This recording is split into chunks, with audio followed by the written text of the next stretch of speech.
The year 2020 has been exemplary for those that believe obedience is a high virtue. The go-along to get-along sentiment that began as a seemingly innocent response to an unknown viral enemy in late winter began to take on a new tone by early spring. 2 weeks to flatten the curve in order to give hospitals a chance to organize for what was projected to be an overwhelming number of patients turned into something more permanent. Unprecedented lockdowns, heated by the urgent warnings and pressure from China, were mimicked first in Italy and then spread, like a plague, to the rest of the Western world.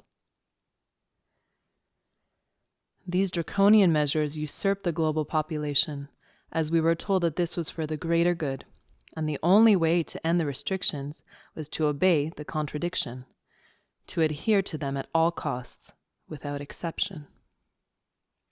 Men of all ages and occupations, educations and backgrounds were recruited into the experiment. Men in white coats stepped onto the podium, former strangers who did not bother to introduce themselves, but instead began by telling us to be comforted by their presence. We assumed they were the experts. We were soon divided into two groups, the teachers and the learners. We wanted to find out just what effect different people have on each other as teachers and learners, and also what effect punishment will have on learning in this situation. The teachers were given clear instructions by the whitecoats as to what they needed to do next, but not before they were given a small taste of the punishment that those on the other side would receive. I'm going to ask you to close your eyes and estimate the number of volts you receive in the sample shot. They were introduced to a small dose of pain that would stimulate in them the seed of fear as to what could happen to them if they were to get it wrong. They dutifully followed the instructions of the whitecoats and began to adjust to the strange experiment. It was hard to tell the teachers apart from the learners at first, since they had no prior reasons not to get along. But gradually, something began to change. The teachers, like good pupils, adhered closely to the words of the whitecoats and looked to them reassuringly to keep doing what they were doing.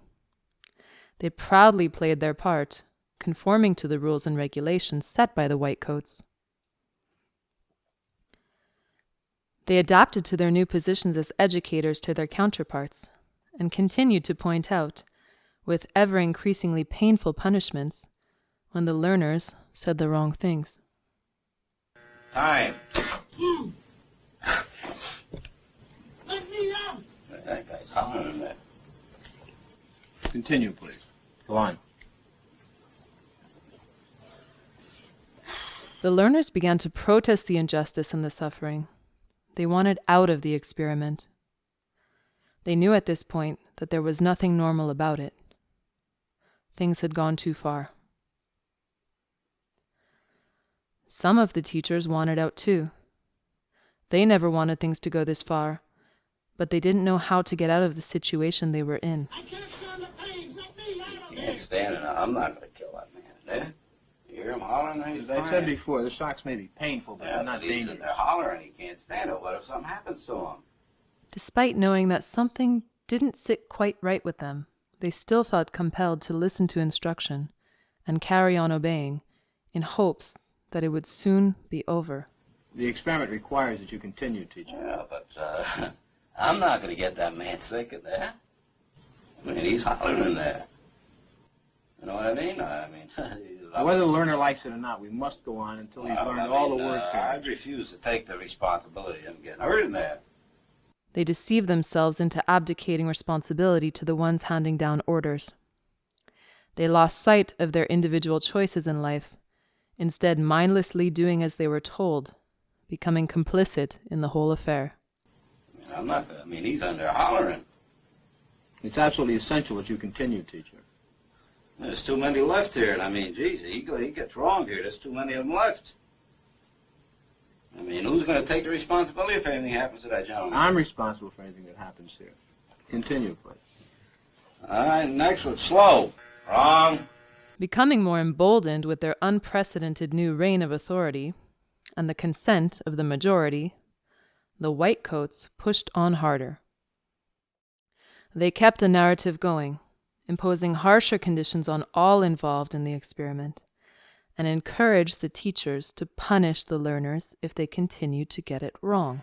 Answer is neck, 300 volts. At this point, the atrocious results of this experiment were impossible to ignore.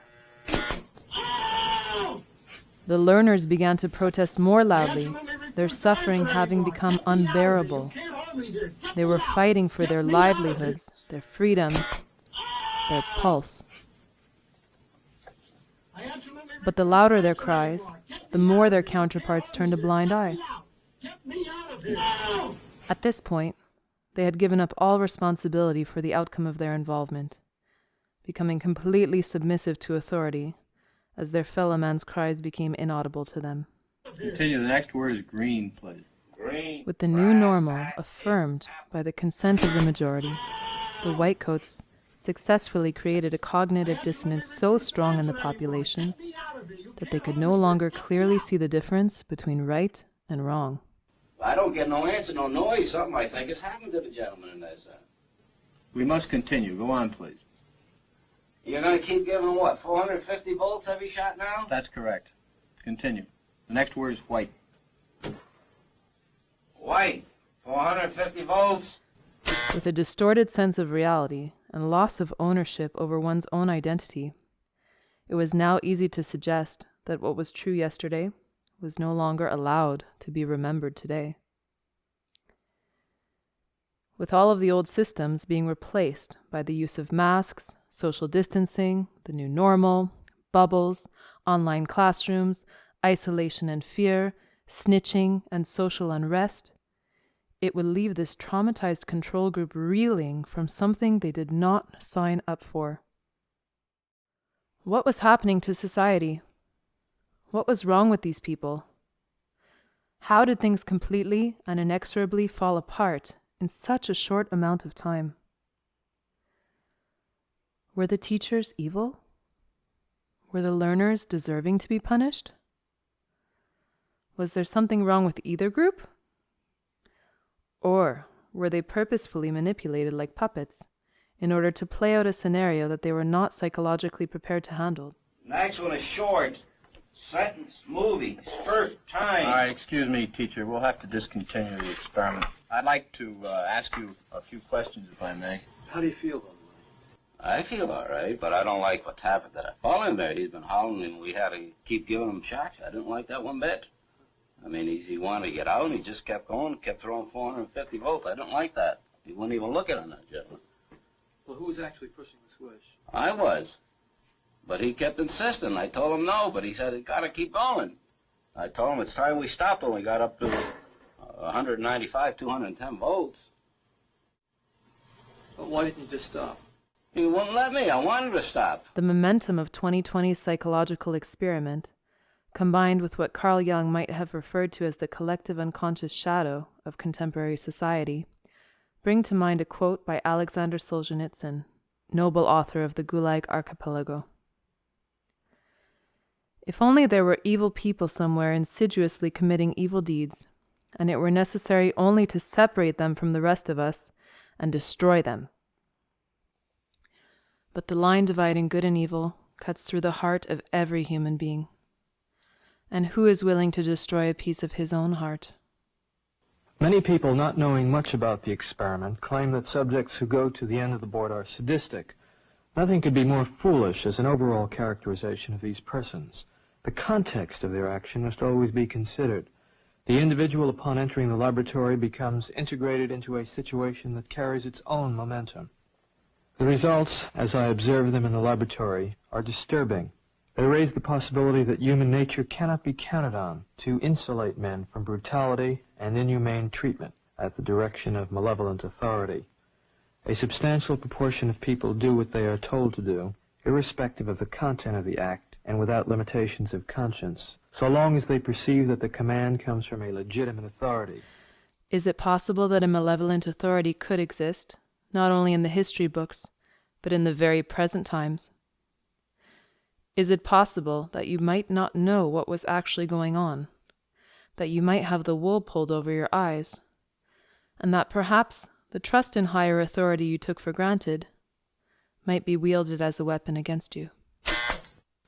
If in this study an anonymous experimenter could successfully command adults to subdue a 50-year-old man and force on him painful electric shocks against his protests, one can only wonder what government, with its vastly greater authority and prestige, can command of its subjects.